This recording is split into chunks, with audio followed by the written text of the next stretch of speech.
உணவுப் பொருள் வாணிபர் சங்கம் வியாபாரிகள் சங்கம் சார்பாக மதுரை மாவட்டத்தில் அதிக அளவில் வெற்றியை கொடுத்து 8 சட்டமன்ற உறுப்பினர்களை கொடுத்த மதுரை மாவட்டத்தின் சார்பாக அவங்க வந்து ஒரு பாராட்டு விழா ஏற்பாடு செய்தாலும் எங்களுடைய சட்டமன்ற உறுப்பினர்கள் அனைவரையும் அழைத்து பாராட்டு விழா ஏற்பாடு செய்தாங்க.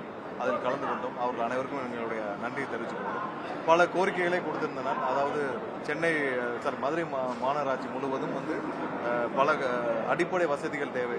சாலை வசதிகள் இல்லை, குடிநீர் வசதிகள் இல்லை, கழிவுநீர்கள் போவதற்கான சரியான வசதிகள் இல்லை. ஏன்னா உண்மைதான், பல ஆண்டுகளாக கழிவுநீர் போவதற்கான எந்த திட்டமும் மதுரை முழுவதும் செயல்படுத்தப்படவில்லை. அது மாதிரி பல கோரிக்கைகளை கொடுத்தாங்க. அது போக அவருடைய சங்கத்தின் சார்பாக, வியாபாரிகள் சங்கத்தின் சார்பாக ஒவ்வொரு இடத்துல அவங்களுடைய வியாபாரிகள் படும் துயரங்களிலிருந்து வெளிவர பல கோரிக்கைகளை கொடுத்துள்ளனர். கண்டிப்பாக இது அனைத்தையும் முதல்வருடைய கவனத்திற்கு எடுத்துக்கொண்டு அந்தந்த துறைகளின் அமைச்சர்களுக்கு எடுத்துக்கொண்டு அவர்களுக்கு தேவையான அனைத்து உதவிகளும் செய்வதற்கான ஆவணங்களை செய்வோம் என்று உறுதி கொடுக்கிறோம். வேற ஏதாவது கேள்வி? தமிழக அரசின் குற்ற வழக்கு தொடர்புத்துறை அந்த இயக்குனர் வந்து டிஸ்மிஸ் பண்ணிருக்கீங்க. அவர் மேல ஏதோ புகார் இருக்கிற மாதிரி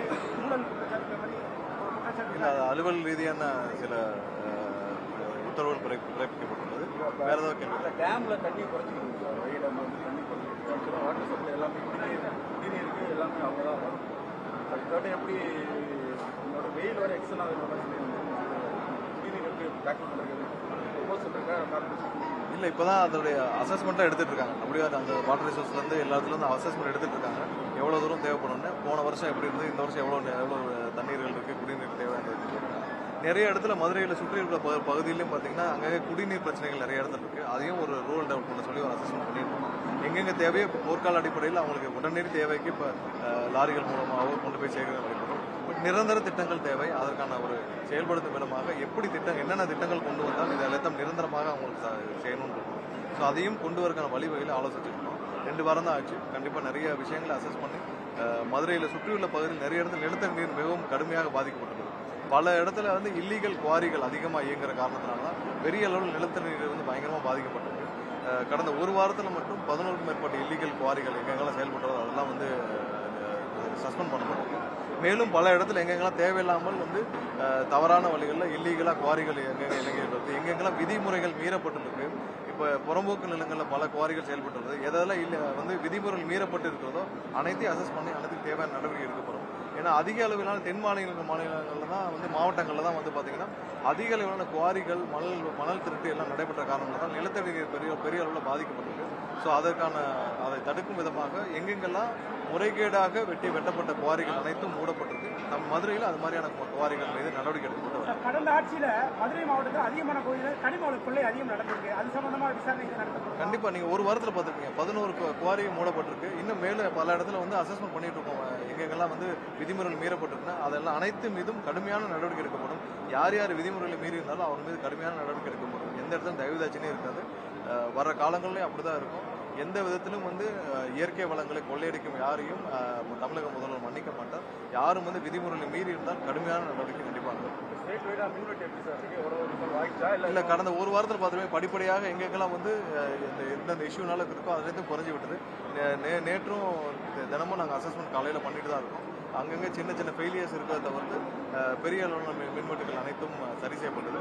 நம்மகிட்ட வந்து மின் தட்டுப்பாடு இல்லை. அங்கங்கே அதோடைய டிஸ்ட்ரிபியூஷனில் இருக்கிற ப்ராப்ளம் தான். நிறைய இடத்துல வந்து தவறான வழியில் ஹை வோல்டேஜ் போனதுலேயும் இருக்குது. அதை அனைத்தும் சீர் செய்யப்பட்டிருக்குது. வரும் காலங்களில் இதை சீர் செஞ்சுட்டு இனி புதிய அளவில் பழைய லெகசி மெஷின்ஸ் இருக்குது. ஸோ அதையெல்லாம் மாற்றும் பணிகளையும் நம்ம கையாளுறோம். ஸோ இதுக்கு நிறைய நிதி ஆதாரங்கள் தேவை. ஏன்னா இப்போ இருக்கிற இடத்துல 2 லட்சம் கோடி கடனில் இருக்குது. நிறைய இடத்துல வந்து புது டிரான்ஸ்ஃபார்மர் ஆகணும், புது சப்ஸ்டேஷன் உருவாக்கணும், நிறைய இடத்துல வோல்டேஜை ஹேண்டில் பண்ணுறது. இப்போ மதுரையில் பார்த்தீங்கன்னா நமக்கு குறைந்தபட்சம் இன்னும் 6 புதிய சப்ஸ்டேஷன் தேவை. அப்போ தான் இப்போ இருக்கிற மின்சார தேவையை பூர்த்தி செய்ய முடியும். 6 புது சப்ஸ்டேஷன் இருந்தால் தான் நம்ம இன்றைக்கி இருக்கிற தேவைகளை வந்து அந்த டிரான்ஸ்ஃபர்மேஷன் பண்ண முடியும். ஸோ இது மாதிரி தமிழகம் முழுவதும் பார்த்தீங்கன்னா எப்படி 250 அளவுக்கான சப்ஸ்டேஷன்கள் உடனடியாக தேவையே இருக்குது. ஸோ இதெல்லாம் கணக்கிடும் பணிகள் நடந்து கொண்டு இருக்குது. எங்கெங்கெல்லாம் உடனடியாக தேவை, ஏன்னா நீங்கள் டிஸ்ட்ரிபியூட் பண்ணணும். வர லோடுக்கும் இந்த லோடுக்கு டிஸ்ட்ரிபியூட் பண்ணுற லோடுக்கும் சரியாக இருக்கணும். ஸோ அதெல்லாம் கணக்கிடும் பணிகள் நடந்துட்டு வந்து இதெல்லாம் தொலைநோக்கு பார்வையில் நிறைய திட்டங்கள் உருவாக்க வேண்டிய சூழ்நிலை இருக்கும். அனைத்தையும் துவங்கி விட்டோம். பெரிய அளவிலான சீரமைப்பு எல்லா துறையிலும் செய்ய வேண்டியிருக்கு. அதுதான் முதல்வர் வந்து தினமும் வந்து தலைமைச் செயலகத்தில் உட்காந்து தினமும் அனைத்து துறையிலும் எங்கெங்கெல்லாம் சீர் செய்ய முடியுமோ சீரமைச்சுட்டு வராங்க. ஏன்னா பெரிய அளவில் கடந்த 20-30 ஆண்டுகளாக பாதிக்கப்பட்டிருந்த மொத்த சிஸ்டமையும் சீரமைக்கும் பணிகளை முதல்வர் மேற்கொண்டிருக்கிறார். ஒவ்வொரு இடத்திலும் நாங்கள் சீரமைச்சுட்டு தான் வந்துட்டு இருக்கோம். ஏன்னா ஒவ்வொரு துறையிலையும் பார்த்தீங்கன்னா 20 வருடத்தில் 2.5 லட்சம் கோடி கடன் மின்சாரத்துறைக்கு மட்டும். அப்போ எந்த மெயின்டெனன்ஸும் சரியாக பண்ணல. எல்லா இடத்துலையும் பார்த்தீங்கன்னா 4200 மெகாவாட் நமக்கு வந்து தெர்மலில் உற்பத்தி இருக்கணும்னா அதில் 60% தான் உற்பத்தியை நம்ம பண்ணிட்டு இருக்கோம். ஸோ இது எல்லாத்தையும் சீர் செய்ய வேண்டிய கட்டாயத்தில் இருக்கிறோம். அதுக்கான முழு அளவில் முதல்வர் எங்களை அனைவரையும் முடக்கி விட்டுருக்கார். கண்டிப்பாக அனைத்தும் சீராகும்ன்ற நம்பிக்கையோட தவிர்க்க முடியாத தம்ப்நெயில்ஸ், கலக்கலான கண்டென்ட்ஸ், சினிமாவும் சீரியஸ் பிரச்சனைகளும், பல வருடங்கள் இடைவெளிக்கு பிறகு இந்த படத்துல ஒரு கலகலப்பும் கைகலப்பும், போயிட்டே தான் இருக்காரே தவிர பிரேக்கே இல்லாமல் பிரேக்கிங் நியூஸ் சொல்லும் தந்தி டிவி ஆப். இன்ஸ்டா தலைமுறை வரை இறங்கி அடிக்கும் தந்தி டிவியின் டிஜிட்டல் எக்ஸ்க்ளூசிவ். அது தண்ணிக்குள்ள போகும்போது ஹேங் ஆயிடுச்சு.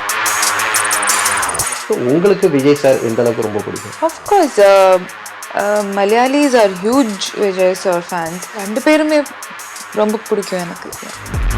தந்தி டிவி ஆப்பை இலவசமா டவுன்லோட் செய்யுங்க. ஃபாலோ பண்ணுங்க, சப்ஸ்கிரைப் பண்ணுங்க, என்ஜாய் பண்ணுங்க.